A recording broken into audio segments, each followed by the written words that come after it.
Salam sehat dan sejahtera. Bapak, Ibu, dan saudara-saudariku yang saya kasih dalam Tuhan Yesus Kristus. Hari ini saya ingin berbicara tentang memikirkan semua hal yang mulia. Mengapa kita perlu memikirkan semua hal yang mulia? Pertama-tama kita harus tahu bahwa kita adalah makhluk yang mulia, ciptaan yang mulia. Di dalam Kejadian pasal 1 ayat 25-27 di sana diberitahukan kepada kita bahwa kita diciptakan menurut gambar dan rupa Allah. Menurut gambar dan rupa Allah, manusia itu diciptakan oleh Allah. Ini menjelaskan kepada kita bahwa manusia adalah makhluk mulia yang diciptakan dengan kualitas standar mutu yang tinggi, tertinggi daripada ciptaan-ciptaan yang lainnya.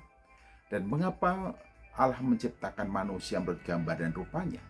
Yaitu supaya manusia berkuasa atas segala ciptaan yang lainnya. Luar biasa.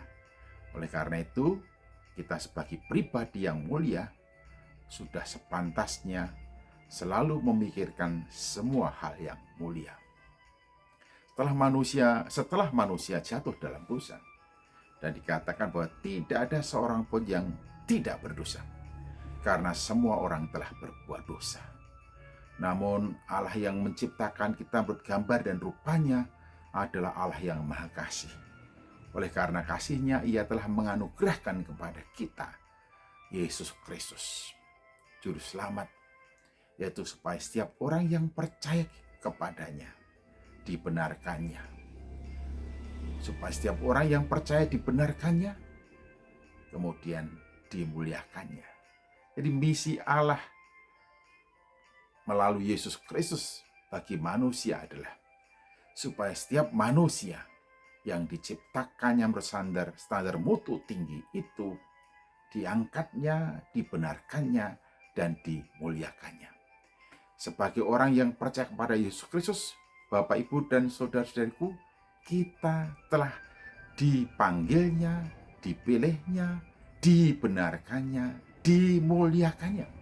Jadi kita telah dibawa posisi yang tinggi oleh Yesus Kristus Juru Selamat, yaitu dimuliakannya. Kalau kita melalui pengorbanan Yesus Kristus telah dimuliakannya, maka tidak sepantasnya lah kita tidak mengisi pikiran kita dengan segala sesuatu yang mulia. Mengapa? Karena manusia di dalam Yesus Kristus telah dilahirkan kembali menjadi pribadi-pribadi yang terhormat, bermartabat, dan mulia. Oleh karena itu, kita harus menghindari sedemikian rupa bagaimana supaya hati kita tidak dikuasai oleh hal yang tidak baik yang menyebabkan kita kemudian berbuat yang tidak baik. Dengan cara, marilah kita mengisi pikiran kita dengan semua hal-hal yang mulia supaya hati kita dikuasai oleh semua hal yang mulia. Kemudian perbuatan kita adalah perbuatan-perbuatan yang memposisikan, menempatkan kita sebagaimana esensi hidup kita sebagai pribadi yang telah dimuliakannya. Kemudian yang ketiga, mengapa kita harus memikirkan semua yang mulia? Bapak, Ibu, dan saudaraku yang saya kasih dalam Tuhan Yesus Kristus. Kualitas hati ditentukan oleh konsumsi dari pikiran. Jikalau konsumsi pikiran kita adalah semua yang mulia, maka segala kemuliaan menguasai hati kita dan yang akan menggerakkan seluruh sendi perilaku hidup kita di dalam kategori kemuliaan, mulia. Oleh karena itu, jangan biarkan dirimu terperosok, tersesat dalam setiap perbuatan yang tidak benar, yang tidak mulia oleh karena didorong oleh pikiran dan hati yang tidak mulia. Namun, isilah pikiranmu dengan segala sesuatu yang mulia, sehingga hatimu cemerlang mulia, dan perbuatan hidupmu mulia, sebagaimana Allah telah memilih dan memanggilmu untuk dipermuliakannya. Selamat berjuang mengisi pikiranmu dengan hal-hal yang mulia.